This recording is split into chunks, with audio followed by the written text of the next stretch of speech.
Hello. হ্যাঁ, বলো। কেমন আছেন শাশুড়ি আম্মা? ভালো নেই রে বাবা। কেন, কি হয়েছে? আপনিও কি আপনার মেয়ের মতো অসুস্থ হয়ে গেলেন নাকি? না রে বাবা, কি আর বলবো তোমারে, তুমি জামাই মানুষ। মানে তোমার শ্বশুর তো অনেকদিন হলো বিদেশ গেছে, সে বাড়ি আসে না। আর একা একা এভাবে ভালো লাগে না, এই জন্য আর কি বলছি। বোঝো না ব্যাপারটা তুমি? ও, তাই নাকি? হায়। তা তুমি কেমন আছো বাবা? আমার কথা আর কি বলবো, আমি তো খুব একটা ভালো নেই। আপনার মেয়ে কি আমারে সুখী রাখছে? সে তো কোনো কিছুতেই আমার সঙ্গে মানে আমাকে সুখী করতে পারে না, বোঝেন না?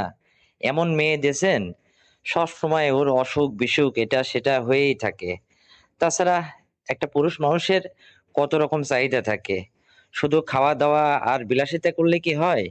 মানে আমার যে একটা সুখ শান্তির ব্যাপার আছে, সে তো কখনোই এটা আমাকে পূরণ করতে পারে না। এই জন্য আর কি আমিও অসুখী। তো চিন্তা ভাবনা করতেছি আপনার মেয়েরে আমার রাখা মনে হয় হবে না। আপনাদের সঙ্গে তো কখনো দুর্ব্যবহার করিনি। কে রে বাবা, এরকম কথা বলছো কেন তুমি? আমার মেয়ে আবার তোমার কি করলো? ওর সাময়িক সময়ের জন্য একটু অসুস্থ, অসুবিধা হয়েছে, এটা আমি চিকিৎসা করায় দিলে ঠিক হয়ে যাবে। তারপরে তোমার আর কোনো কিছু করা লাগবে না। আর তুমি এক কাজ করো তো, তুমি আমার বাসায় আসো তো একটু। না, আমি আপনার বাসায়ও যাব না। মন মানসিকতা একদম আমার ভালো নেই। চিন্তা ভাবনা করছি আপনার মেয়েরে রাখা হবে না, আমাকে একটা বিয়ে করতে হবে। এইভাবে কি জীবন চলে আপনি বলেন? আমি তোমারে যেটা বলছি তুমি শোনো। তোমার বিয়ে শাদী করা লাগবে না, কিচ্ছু করা লাগবে না। আমার মেয়ে অসুস্থ হয়েছে, ওর জন্য চিকিৎসা আছে, আমি চিকিৎসা করাবো। ততক্ষণে তুমি একটু আমার বাসায় আসো তো, তোমাকে আমার ভীষণ প্রয়োজন। আপনার বাসায় গেলে আমার কি এমন লাভ হবে যে আপনার এত প্রয়োজন? কি এমন প্রয়োজন পড়ছে আপনারে? আমাকে দিয়ে কি করাবেন, কি করবেন আপনি? শোনো, আমি যে কথাটা তোমাকে আসলে বলতে চাচ্ছি না, লজ্জাও লাগে, তবুও না বলেও পারছি না। আমার মনে হয় কি জানো, তোমার শ্বশুর মনে হয় বিদেশ বাড়িতে কোনো বিয়ে শাদী করে বসছে অন্য মেয়ের সঙ্গে, তা না হলে এতগুলো বছর হয়ে গেল সে বাড়ি আসার খবর নেয় না।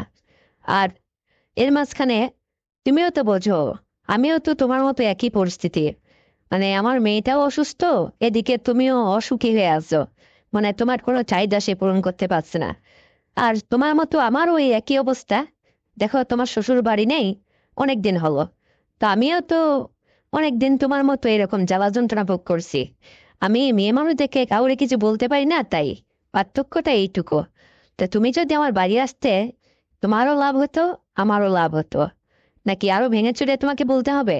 শাশুড়ি আম্মা, আমি ঠিক আপনার কথা ক্লিয়ার বুঝতে পারলাম না। তার মানে কি, আমি আপনার বাড়ি গেলে আপনার কি লাভ হবে আর আমারই বা কি লাভ হবে? মানে একটু বুঝায় বলেন তো, তা না হলে আমি অযথা আপনার বাড়ি যাব কেন? আমি যে রাগ করছি, এই রাগ আমি বহাল রাখবো। কারণ দেখেন, এই দিনের পর দিন আমি একটা ছেলে মানুষ হয়ে এইভাবে মানে কষ্ট করে থাকতে পারবো না, বুঝছেন? আমার একটা ব্যবস্থা করতে হবে। পাগল ছেলে, কিচ্ছু বোঝে না। আমি তোমার এতক্ষণ ধরে কি বুঝালাম? এই শোনো, তোমার পাশে কি কোনো লোকজন আছে নাকি? আমাদের কথা কি শুনছে না তো? না, না, আমার পাশে কোনো লোকজন নেই, আমি একদম নিরিবিলি একা কথা বলছি আপনার সঙ্গে। তো বলুন, কি আপনার বাসায় গেলে আমার জন্য কি রাখবেন, কি ব্যবস্থা করবেন বলুন দেখি শুনি। আরে ধ্যাত, তুমি আসো তো আমার বাসায়। তুমি কালকেই চলে আসো, তোমার ব্যবস্থা আমি করছি। তোমার জন্য আমি একটা ব্যবস্থা করে রাখছি, তুমি বোঝো না? আসো আসো। কারণ দেখো, আমারও তো লাগবে। কারণ তোমার শ্বশুর তো অনেক দিন হলো বাড়িতে নেই। এইটা কি তুমি বোঝো না? আমারও তো লাগবে। তুমি আসো, তারপরে হবে। আর তুমিও তো অনেক দিন উপাস আছো। কারণ আমার মেয়ে যেহেতু তোমার ঠিকঠাক মতো চাহিদা পূরণ করতে পারে না, তুমি তো বুঝোই। তো তোমারও হলো, আমারও বেশ হতো না হয়। তোমাকে দিয়ে আমি এটা সারতাম। আর না হলে তুমি যদি আমাকে না চাও, অন্য কাউকে চাও, আমি সে ব্যবস্থাও করবো। তবুও তুমি আমার মেয়েকে মানে ছেড়ে যাও না কোথাও। আমি চাইছি মেয়েও সুখী থাক, আমিও সুখী থাকবো। আর তোমাকে দিয়েই আমি না হয় সবকিছু করবো। এইরকম হলে তো ভালোই হয়। কারণ এক ঢিলে দুই পাখি। আমি চাই কি জানেন, যে এইভাবে যদি আপনার মেয়ে অসুস্থ থাকেই অনেক দিন, মানে দিনের পর দিন, সমস্যা নেই। তাহলে যদি আপনি আমার ওর গ্যাপটা পূরণ করে দেন, আর জানেন, আমি এটা আপনাকে ভাবছি, যদিও আপনার শাশুড়ি, তারপরেও আপনাকে আমি কোনোদিন এটা বলার সাহস পাইনি। কারণ আপনি যখন ওই যে বাথরুমে গোসল করতে যাইতেন না, হ্যাঁ, হ্যাঁ। মানে আমি উঁকি মেরে আপনার গোসল করাও দেখছি। মানে আপনার পুরা ইয়েটা, ফিগারটা দেখে না আমিও মনে মনে খুব পাগল হয়েছিলাম। ও তাই নাকি? আচ্ছা, তারপর? কারণ আপনার মেয়ে তো এটাই আপনার বড় মেয়ে। আপনারও যে খুব একটা বয়স তা তো না। মানে আপনিও ধরতে গেলে ইয়াং। তো এরকম বয়সে মানে আপনার ওই শুরুর চেহারাটা দেখে আমিও খুব মুগ্ধ। তো আপনি যদি এরকম বলেন তাহলে তো আপনাকে হুম, আমার তো আর কোনো টেনশনই নেই। আমি ঠিক আছে, আমি কালকেই কিন্তু আসবো। তোমার সাথে কথা বলতে গিয়ে আমার তো মনে হচ্ছে এখনই লাগবে। তুমি কি কালকে শিওর আসছো, নাকি অযথা মিথ্যা কথা বলছো? মিথ্যা বলো না, অবশ্যই কিন্তু কালকে তুমি আসবা। কারণ তোমার সাথে এই রসিকতা কথা বলতে গিয়ে দেখো, আমার কিন্তু নদী ফিরে যাচ্ছে। বুঝতেই তো পারছো, মনে হচ্ছে এখনই আমার লাগবে। কারণ আমি অনেক দিন আসলে এরকম কোনো স্বাদ পাই না তো। মানে নদীতে জোয়ার উঠছে, বুঝছো? বোঝো না এটা? তাহলে তো তোমাকে আহ মানে সোনা পাখি, সোনা পাখি বলে ডাকবো এখন থেকে। তো ঠিক আছে সোনা পাখি। হুম, আমি কিন্তু সত্যি কালকে আসছি। আমাকে নিরাশ করো না কিন্তু। ঠিক আছে, আর এই কথা যেন কেউ না বোঝে। না, হা হা রে জান পাখি, এই কথা কি আর কাউকে বলা যায়? আমারও তো এই একই কথা। তোমার আমার এই সম্পর্কটা যেন কেউ বুঝতে না পারে, বুঝছো? আর শোনো, মানে তোমাকে আসলে আমি যে কাছে এভাবে পাবো আমি ভাবতেই পারছি না। আমার কাছে কেমন যেন একটা স্বপ্নের মধ্যে মনে হচ্ছে। আর ওর অসুখ যতদিন না ভালো হয় অতদিন তোমার আমার এরকম চলবে। কি, তুমি এর মধ্যে কোনো আপত্তি করো না? আমাকে তুমি যদি একটাবার মানে আমার মাঠে খেলো না, তাহলে কিন্তু তোমার খুব ভালো লাগবে, বুঝছো? মানে তুমি এই সাপ পেয়ে গেলে তখন আবার মেয়েকে ভুলে যেও না কিন্তু। বুঝতেই তো পারছো আমি কি বলতে চাইছি তোমাকে। হ্যাঁ। যাক বাবা, ভালোই হলো। আমার মেশিনটা তো অনেকদিন পড়ে আছে, জং ধরে যাওয়ার অপক্রম। হ্যাঁ, মনে হচ্ছে মেশিনটা মরিচা ধরে গেছে। যাই হোক, মরিচা ছুটাবো। আর আচ্ছা, আপনারা তো মেশিনটা অনেকদিন ব্যবহার হয় না, মানে একদম মরিচা পড়ে গেছে। আমি তাহলে কালকে যাই আগে ঘষাঘষি করে মানে মরিচাটা ছুটাই দেব। তাহলে আস্তে আস্তে ঠিক হয়ে যাবে দেখবেন। হ্যাঁ, কি জান পাখি? তো হোমার কথা শুনে আমার গা শিরশির করছে, জানো?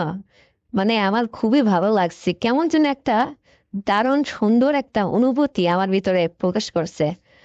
তুমি, মনে হচ্ছে এখন আসলেই ভালো হতো। মানে আমি যে আসলে এইভাবে তোমাকে পাবো আর আমি এটা কল্পনা করতে পারছি না, জানো? তাহলে কিন্তু কালকে খেলা হবে। তোমার কোনো চাহিদাই আমি অপূরণ রাখবো না, সম্পূর্ণ চাহিদা আমি পূরণ করব, যাতে তুমিও সুখী হও, আমিও সুখী হই। কারণ তোমারও যে যন্ত্রণা তোমার মধ্যে বইছে, আমারও ঠিক ওই একই রকম। এটা দুজনের যদি মিটে যায় তাহলে তো ভালোই হয়, কারো কোথাও যাওয়া লাগবে না। আর এটা আসলে আমি মনে মনে ভাবছি আমার খুবই লাগবে, বুঝছো? আমি কালকে দারুণ ভাবে সেজে গুজে থাকবো তোমার জন্য। তুমি আসলেই বুঝতে পারবা। হ্যাঁ। এত বড় মেশিনটা আপনি আবার চালাইতে পারবেন তো? হ্যাঁ, দেখবো নে কত বড় মেশিন আপনার। হ্যাঁ, তোমার যে মেশিন, হ্যাঁ, দেখবো নে কত একবারে চালাইতে পারো তুমি। দেখা যাবে না, তুমি পারলেই হয়। তুমি বোঝো না, আমার ওই রকম মেশিনই লাগবে, যে মেশিন মানে খুব বেশি বেশি করে চলে। এইরকম মেশিনই আমার লাগবে, তা না হলে তো আমারও হবে না, বুঝছো?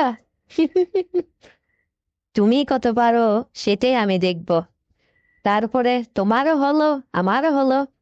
আরে আমার মাঠে খেলতে তোমার খুব ভালো লাগবে। প্রতিদিন আমার মাঠে তোমার খেলতে মন চাইবে, বুঝছো?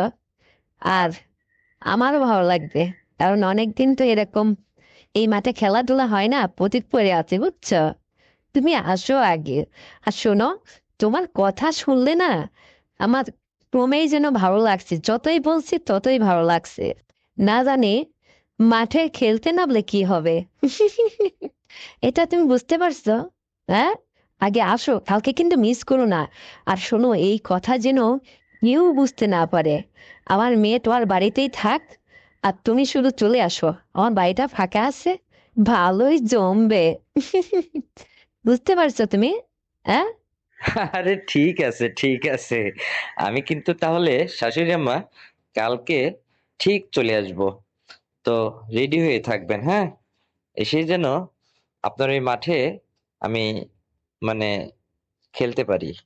বুঝতেই তো পারছেন, হ্যাঁ?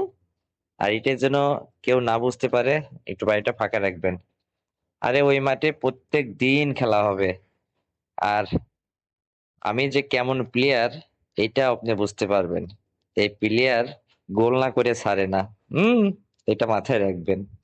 দেখবো না তুমিও কয়টা গোল করতে পারো, কত মিনিটে কয়টা গোল করতে পারো, এটা আমিও দেখে নেব। হুম।